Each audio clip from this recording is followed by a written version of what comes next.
Dios les bendiga, hermanos. Esta es la clase número 4 de Historia del Cristianismo y vamos a estar hablando sobre el fin de una era.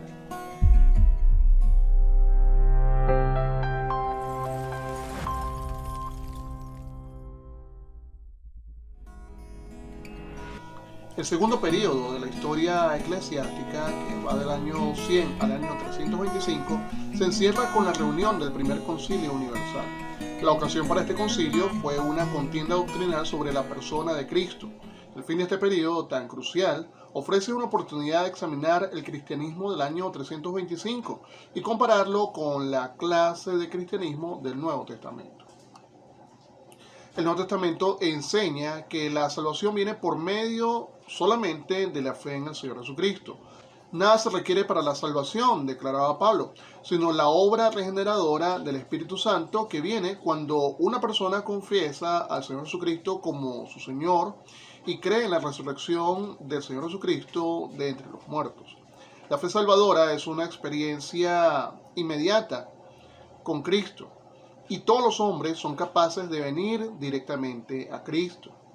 Ninguna institución externa, ninguna obra humana, ningún sacerdote humano o algún rito religioso es necesario para capacitar a un hombre para venir a Cristo y recibir el don gratuito de la salvación. El cristianismo del Nuevo Testamento también enseña que una iglesia es un cuerpo de personas que han nacido de nuevo, han sido bautizadas y poseen también el Espíritu de Cristo. Los oficiales del cuerpo local son dos: los pastores y los diáconos. El pastor tiene varios nombres en el Nuevo Testamento. Es llamado obispo, es llamado pastor, presbítero o anciano y también ministro. Las ordenanzas son dos: el bautismo y la cena del Señor. Todas las iglesias están al mismo nivel y cada iglesia posee autoridad para gobernar sus propios asuntos sin ninguna intervención externa. Al final de este periodo, el año 325, es difícil contemplar el estado general del cristianismo y reconocer un cuadro como el mostrado por el Nuevo Testamento. La gente ya no era la iglesia.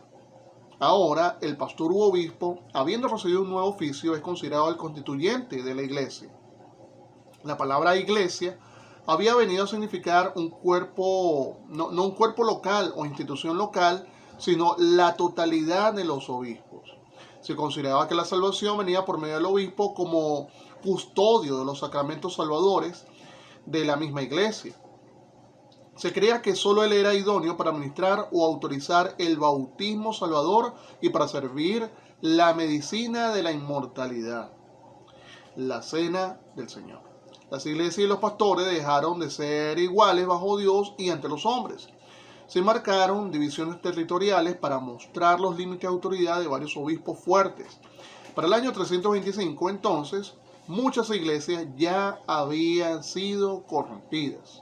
Los cambios se habían efectuado en varias áreas solapadamente. También hubo cambios en la naturaleza de la fe.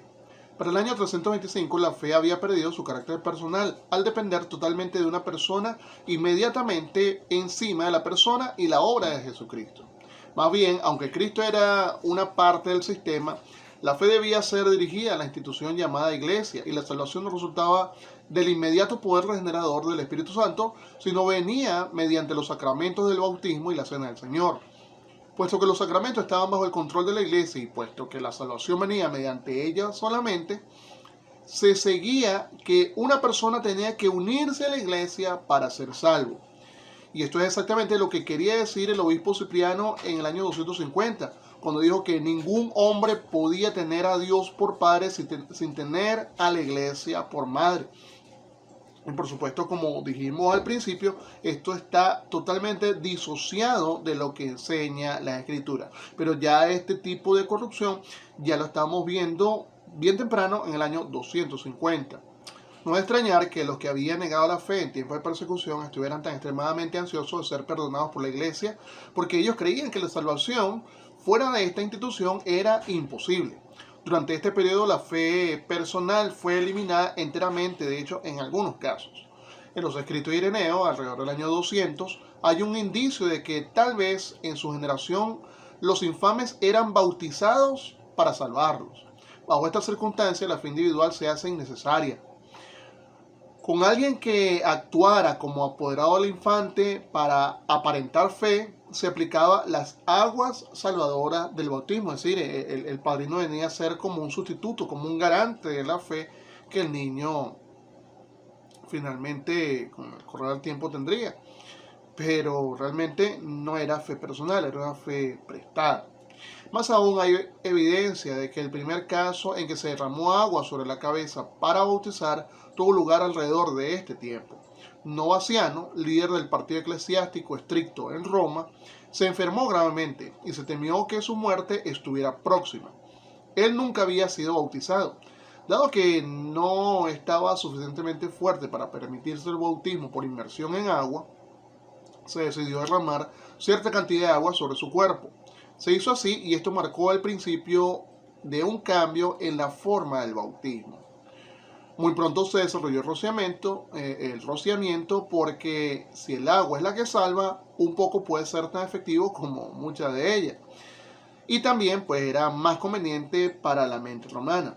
O sea, estamos hablando del bautismo como tal, instituido bajo una cultura judía, digamos, bajo la influencia de una cultura judía, y llevar ese pensamiento de inmersión, de totalmente sumergido bajo el agua, natural para un judío, pero eso lo lleva a una cultura romana, donde el agua era un vehículo más bien para enfermedades y la gente evitaba bañarse, evitaba todo contacto con el agua, porque precisamente si está y cuanto más estaba enfermo, porque precisamente el agua ellos lo veían como más bien un vehículo para las enfermedades.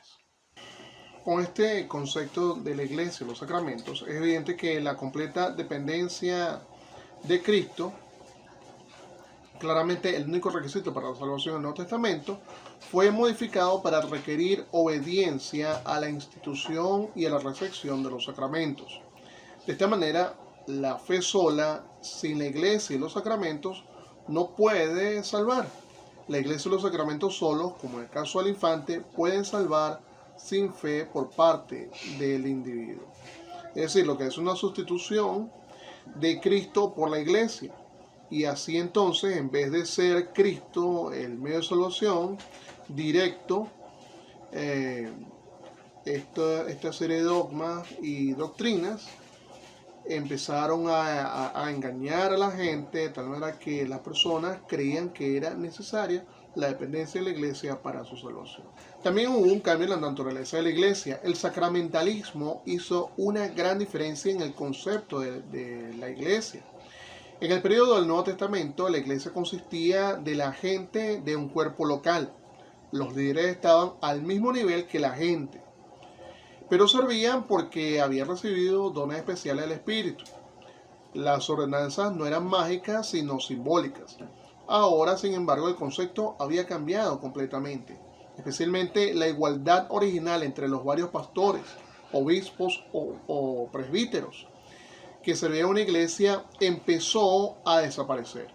En la iglesia del Nuevo Testamento no había diferencia de oficio entre un obispo y un presbítero. Los dos nombres sencillamente describían funciones del mismo oficio, según podemos ver en Hechos 20, del 17 al 35.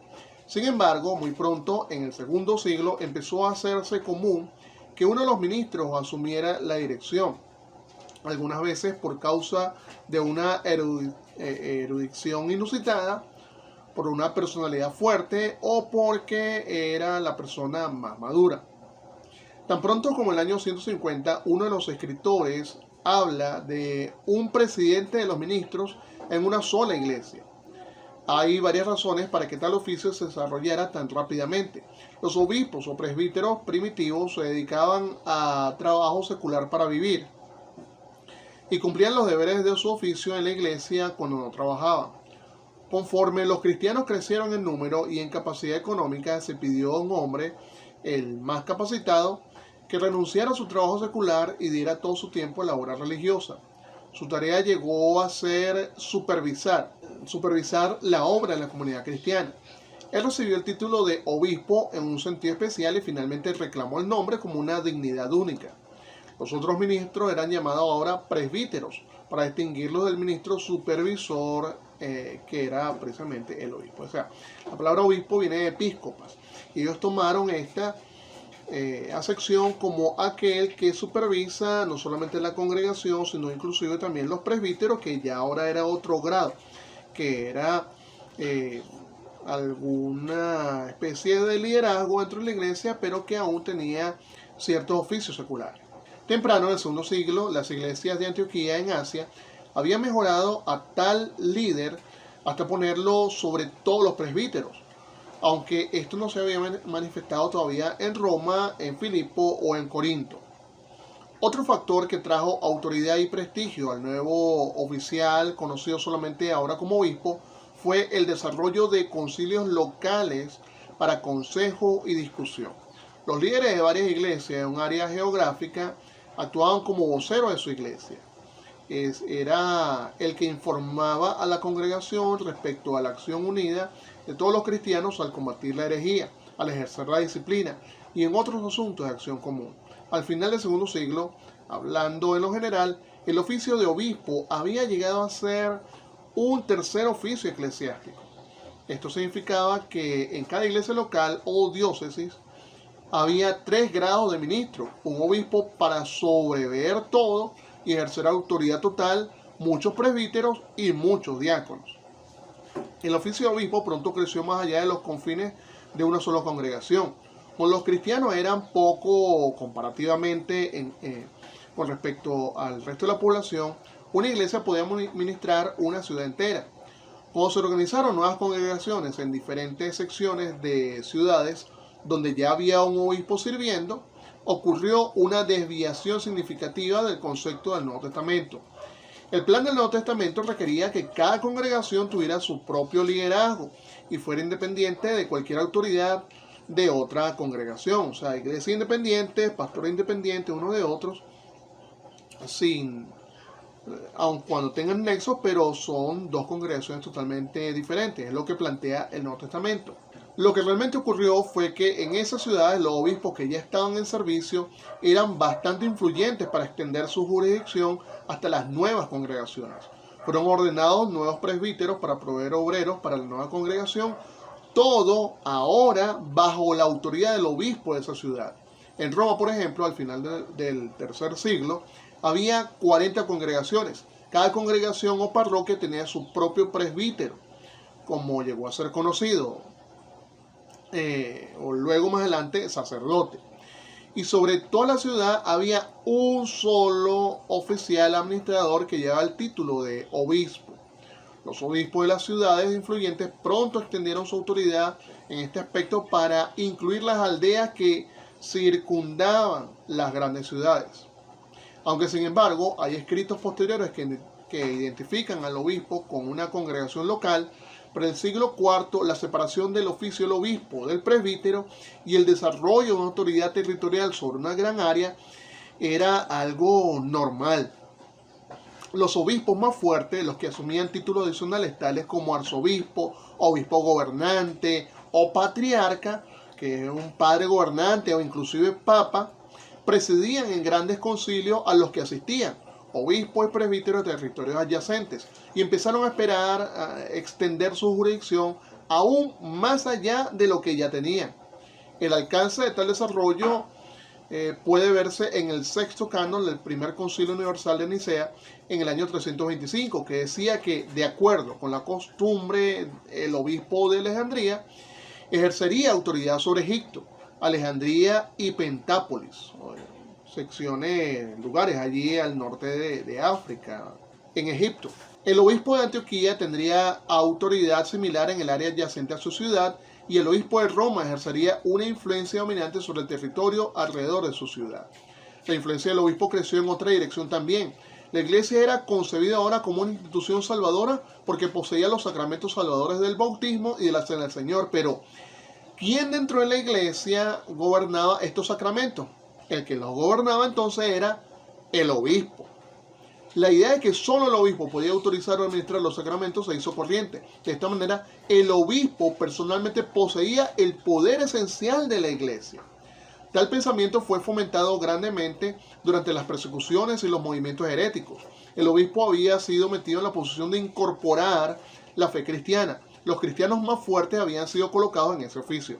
Durante las persecuciones, los obispos recibían los más duros de los ataques. Durante los conflictos con la herejía se esperaba de ellos como si fueran los baluartes de la ortodoxia. Como resultado, el obispo se convirtió en la iglesia, tanto en el concepto popular como en la autoridad para gobernar sus poderes sacramentales. El obispo Cipriano de Cartago podía decir alrededor del año 250 que donde estaba el obispo estaba la iglesia y que no hay iglesia donde no hay obispo. Así puede verse que la naturaleza original de una iglesia fue corrompida totalmente. Ya no consistía de la congregación porque el obispo era la iglesia. Ya no era un compañerismo, se había convertido en una institución salvadora. Sus ordenanzas se habían convertido en sacramentos salvadores, no en símbolos conmemorativos de Cristo. Su ministerio ya no estaba en 2 oficios, sino ahora en 3. Ya no era una democracia, sino era una jerarquía. También hubo cambios en la naturaleza de la autoridad eclesiástica. De acuerdo con el desarrollo histórico descrito en la sección anterior, los remanentes literarios del cristianismo antiguo muestran claramente un cambio de la idea neotestamentaria de la autoridad final de una iglesia local a la idea de que la autoridad final en todos los asuntos religiosos era el obispo. Se ha enseñado que el cristianismo produjo 4 tipos generales de literatura en los 2 siglos que siguieron el periodo apostólico. Los más antiguos eran principalmente de naturaleza edificante. En ninguno de los escritos de este tipo primitivo de literatura hay ninguna evidencia de que la norma neotestamentaria de autoridad eclesiástica hubiera sido alterada. La carta de Clemente de Roma a los Corintios urge a la iglesia a restaurar a algunos oficiales que habían sido disciplinados, aunque originalmente habían sido nombrados por los apóstoles. Esto significa que la iglesia de Corinto ejercía autoridad aún más allá del nombramiento apostólico. La carta de Clemente aconseja, pero no muestra autoridad para ordenar a la iglesia de Corinto que siga ese consejo.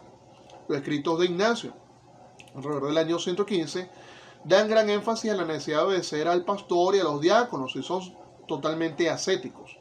Por causa del énfasis sobre esas 2 ideas, hay considerable sospecha de que haya interpolaciones por manos que anteriormente intentaron dar autoridad primitiva a los asuntos que se desarrollaron después.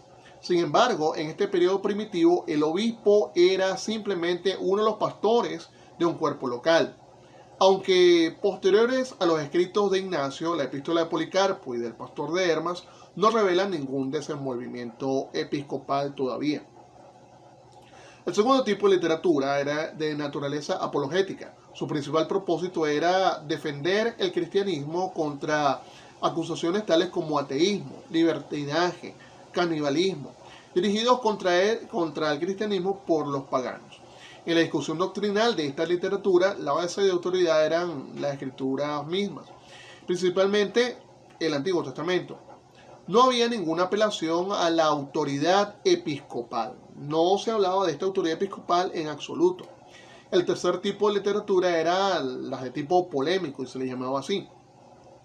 Su propósito era combatir la herejía que amenazaba irrumpir en las filas cristianas. En este campo, 2 importantes escritores fueron Ireneo, alrededor del año 130 al 202, y Cipriano, en el año 195 y 258. En el curso de sus argumentos para desacreditar el gnosticismo alrededor del año 185, Ireneo primero refuta sus doctrinas acerca de las escrituras cristianas. Enseguida él dice que la continua existencia de las varias iglesias de los días de los apóstoles prueba que no se habían equivocado en la interpretación de las enseñanzas apostólicas. Refiriéndose a Roma como un ejemplo de tales iglesias, Ireneo cita a su obispo hasta los días apostólicos. Sin embargo, su lista presenta problemas de desacuerdo con otras listas. En otras palabras, Ireneo hace de la asociación histórica de los obispos la base para confiar que el cristianismo ortodoxo era el verdadero cristianismo, mientras que el gnosticismo era una falsa perversión. Básicamente entonces la autoridad citada por Ireneo eran las escrituras, la correcta interpretación de las escrituras que él trataba de probar a través de la sucesión. Otro importante escritor polémico era el obispo Cipriano de Cartago, del año 195 al 258, que hizo más que cualquier otro individuo por impulsar el oficio de obispo como la autoridad cristiana final. La teoría de Cipriano surgió de los problemas prácticos al administrar su diócesis. En su lucha con lo que debía hacerse, con los que habían negado a Cristo o entregado la Escritura bajo persecución, finalmente él descansó su argumento sobre el hecho de que él, como obispo, tenía autoridad sobre todas las iglesias e individuos en su diócesis porque él era el sucesor de los apóstoles. Él pensaba en una iglesia universal, que finalmente terminó llamándose católica, en todo el mundo, compuesta de muchos obispos, los sucesores de los apóstoles. La unidad de todos los obispos constituye la unidad de la Iglesia Católica Universal. Solo los que están en comunión con esta unidad episcopal, la Iglesia Católica, son salvos. De esta manera, si una persona en cualquier diócesis o en cualquier parte rehúsa ser obediente a su obispo, entonces pierde su salvación.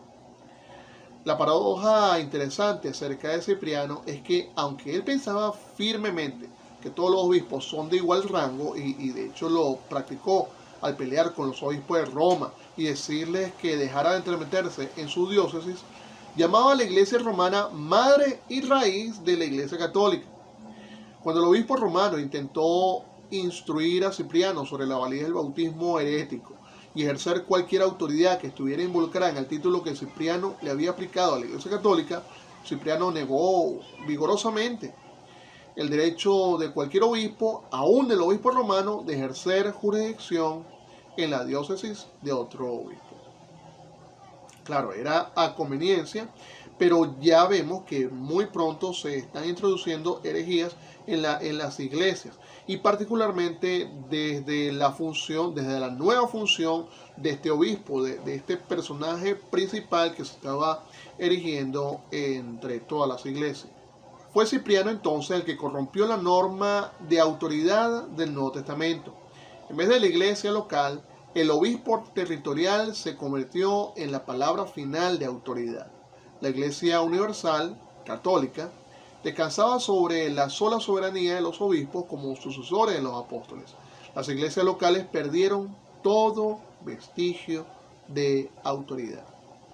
El cuarto tipo de literatura cristiana, el desarrollo sistemático de la doctrina, no concierne al desenvolvimiento episcopal, no le importaba mucho. Ahora, cambios en la naturaleza del culto. El modelo de adoración en el Nuevo Testamento consistía principalmente de cantos, lectura de las Escrituras, oración y predicación. El servicio no requería altar ni ritual porque Dios era reconocido como Espíritu y podía ser alcanzado por medio del Espíritu. Sin embargo, un cambio ocurrió alrededor del año 325. La idea de que los sacramentos eran mágicos trajo un cambio en la naturaleza de la adoración. En vez de ampliar su ministerio profético de predicación, el presbítero local empezó a funcionar como sacerdote. De hecho, después del siglo IV, el mismo nombre presbítero empezó a desaparecer y el título de su oficio vino a ser sacerdote. Este desenvolvimiento podía esperarse cuando los sacramentos se hicieron mágicos. Se necesitaba una capacitación sacerdotal para administrar esta clase de rito. Consecuentemente, el centro de la adoración vino a ser la observancia de la Cena del Señor, que ya se llamaba misa, de la palabra latina que significa despedir o enviar. La naturaleza mágica de los sacramentos también trajo énfasis sobre la forma, las palabras y los materiales adecuados usados al administrarlos. En la religión romana se hizo gran hincapié en pronunciar el ritual exactamente, como un medio de hacer el servicio eficaz. Si una palabra era mal pronunciada u omitida, la naturaleza mágica del servicio religioso podía no ser apropiada. Este espíritu empezó a prevalecer en el cristianismo romano. El ritual debía ser repetido exactamente de acuerdo con la fórmula para que fuera eficaz. Aún más, esta corrupción en la naturaleza de los cultos contribuyó grandemente al desarrollo de los medios catequísticos de instrucción de doctrina religiosa. Puesto que el culto era dedicado al ritual sacerdotal, se hizo necesario instruir a los niños y a los nuevos convertidos en el ritual adecuado, tanto como en los rudimentos de la doctrina cristiana, en ocasiones distintas a la de los servicios en la iglesia. Se prepararon compendios del ritual y de la doctrina, y a los neófitos se les exigió aprenderlos de memoria como un requisito previo a la admisión. Finalmente, la naturaleza puramente espiritual de los servicios se cambió. Se hicieron populares las grandes procesiones y el esplendor externo, a la manera de los desfiles paganos, así como lo hacían pues, los paganos no mucho antes. Los lugares identificados con el cristianismo primitivo se volvieron santos y se les tributó especial reverencia. Eran buscados los huesos de los mártires y otros vestigios materiales y se les atribuía poderes mágicos. Los días santos recibieron nombre y eran guardados. La Pascua ya se apartaba desde el tiempo de los apóstoles, pero se le añadieron nuevos días. Tanto el bautismo como el nacimiento del Señor Jesucristo se habían estado celebrando en enero durante este periodo. Pero en un esfuerzo por ganar a los paganos, la celebración del nacimiento de Cristo se cambió inmediatamente después del fin del periodo que termina en diciembre 25, una fiesta romana y escandinava, la Saturnalia. Razones de la extensa corrupción del cristianismo. Es imposible, por supuesto, sondear enteramente los diversos factores interactivos que movieron el desarrollo cristiano en la dirección que tomó. Las siguientes sugestiones sencillamente mencionan los elementos más obvios que desviaron al cristianismo de su pureza original. Uno de esos motivos de esta extensión de la corrupción del cristianismo fue, paradójicamente, su gran crecimiento, el gran crecimiento del movimiento cristiano. Este crecimiento del cristianismo en los 3 siglos que siguieron a la muerte de Cristo fue fenomenal. No se pueden dar cifras con exactitud, pero algunos piensan que para el tiempo de Constantino, en el año 323, los cristianos eran de 5 a 10 millones, lo cual era muchísimo para los puntos geográficos en los cuales está comprendido. Desde un punto de vista humano, este gran crecimiento puede explicarse por 3 factores generales. Primero, el paganismo había fracasado como respuesta a las necesidades del hombre. El racionalismo griego había vaciado los cielos paganos, o sea, ya la gente no creía mucho en esos elementos paganos gracias al racionalismo griego. Los hombres dejaron de creer completamente en las leyendas supersticiosas que no tenían poder ni para afectar la vida diaria ni para prometer cosas buenas para el futuro. En el vertiginoso remolino de fomento político, económico y social que amenazó a los hombres en los primeros siglos cristianos, los sistemas religiosos paganos guardaron silencio, eran totalmente inefectivos. La segunda razón de este crecimiento era que el mensaje cristiano era positivo y también era eficaz.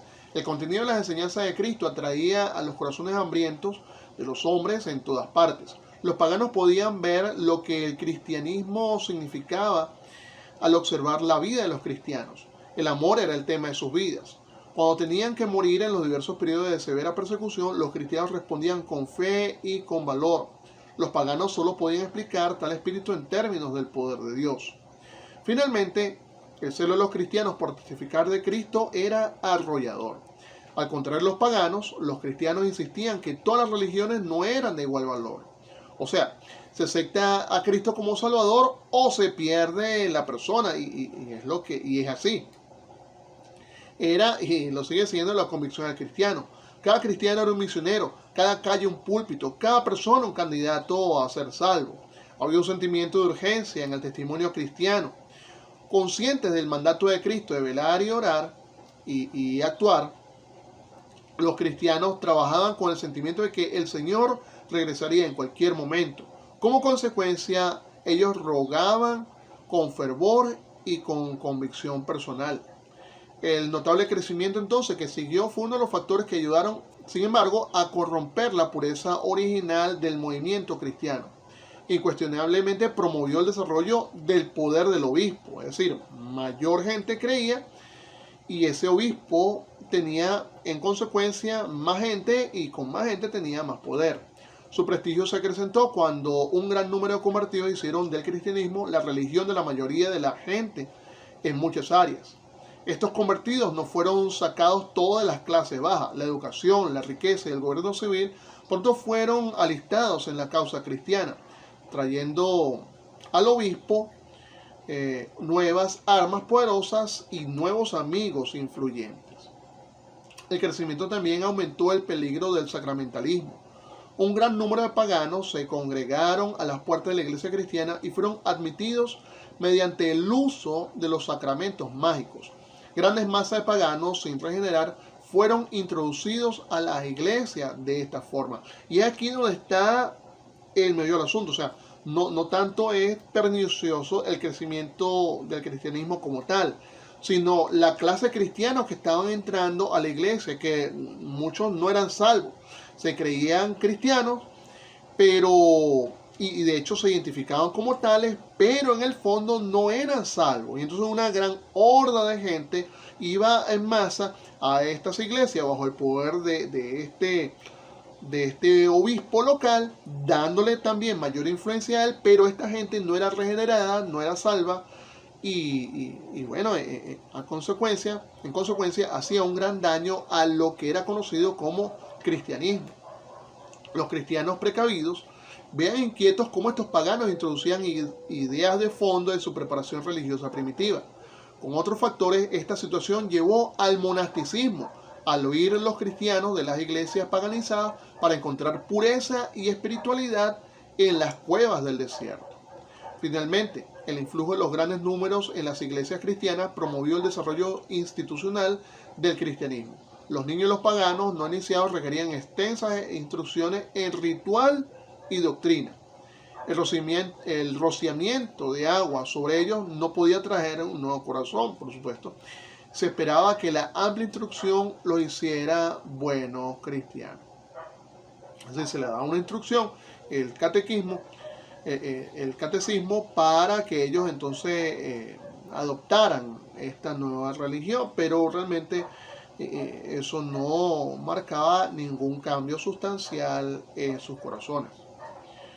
Luego también vemos la persecución pagana. La oposición externa al cristianismo fue también un factor contribuyente a los cambios ocurridos en el cristianismo. ¿Cuál debiera ser la actitud de la iglesia hacia un miembro que, cuando es sometido a tortura física por autoridades seculares, niega a Cristo y entrega las preciosas escrituras cristianas para destruirlas? Esto ocurrió muchas veces en periodos de severa persecución durante los primeros 3 siglos. Las dos pruebas más severas vinieron alrededor del año 250 y 300 durante las persecuciones de Decio y de Diocleciano. Muchos cristianos nominales desertaron durante estos periodos. En general, después de cada periodo de persecución, 5 grupos bastante diferentes podían ya nombrarse.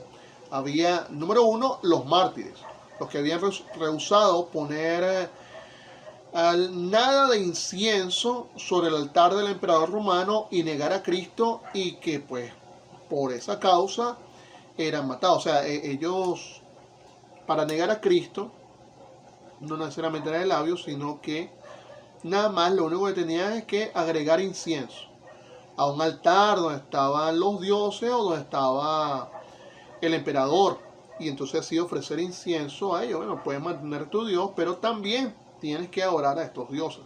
Si no, pues te vamos a torturar, o en el peor de los casos lo matarían. El segundo tipo de personas, había los confesores, que eran sinceros a Cristo, pero que por influencia local o indulgencia no eran llevados a la muerte.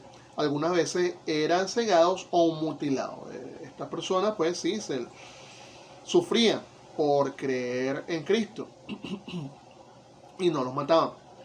Había apóstatas que negaban a Cristo y ofrecían incienso sobre el altar del emperador, y esto pues para salvar su vida, para salvar la vida de su familia o para no padecer tortura.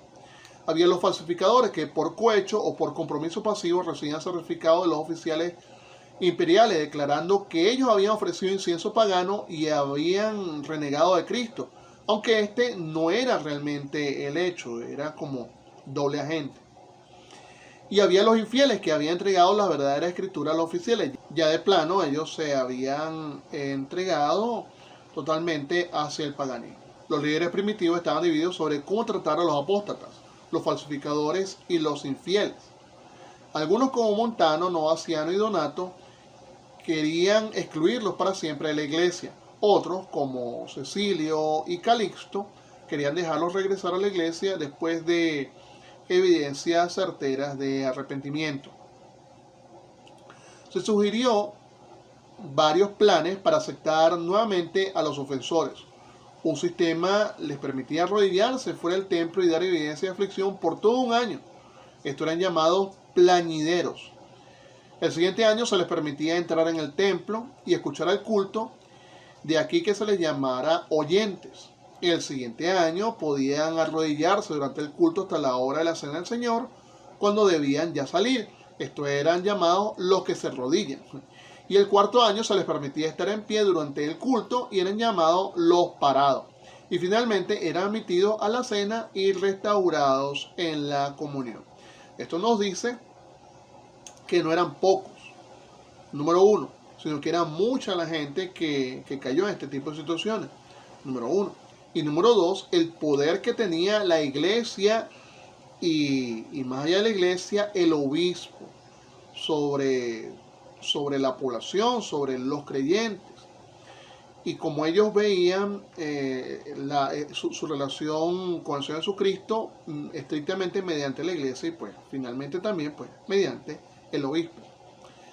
La persecución también alentó otros elementos que contribuyeron a la corrupción del cristianismo, tales como el deterioro que siempre viene de la guerra literaria, la centralización de la autoridad eclesiástica en el obispo para hacer frente a las amenazas de los perseguidores y el desarrollo de la actitud de que la coerción física era el medio de tratar a los disidentes. Conflictos internos. Uno de los factores más importantes en la corrupción del cristianismo fue la serie de controversias internas. Mientras que oficialmente condenaban muchas de las perversiones heréticas, el cristianismo inconscientemente absorbió algunas de las enseñanzas que tan ampliamente se propagaban mediante estas controversias. La doctrina de los pecados mortales y veniales fue tomada del montanismo y también los énfasis ascéticos y monásticos. El gnosticismo había enseñado que había una serie de personas mediadoras entre el hombre y Dios. La idea de santos mediadores que invocaban las bendiciones de Dios creció en el cristianismo. El poder mágico de las ordenanzas que las cambió a sacramentos vino sin refinar del paganismo.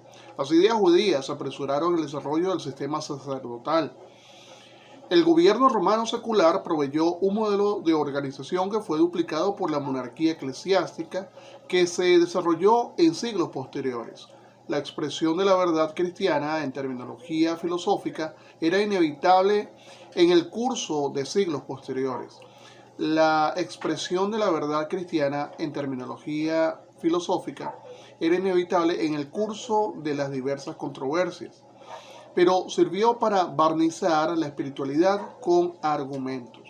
Las diversas luchas internas tuvieron un gran papel en el engrandecimiento de la estatura del obispo, puesto que él era el llamado a ser el campeón de la ortodoxia.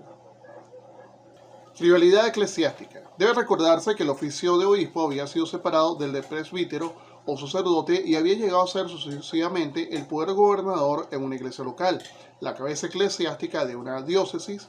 Esto es una separación de ciudad, un tipo de entidad, un poder religioso sobre una ciudad, una delimitación, y el principio espiritual de un territorio, a veces de toda una provincia.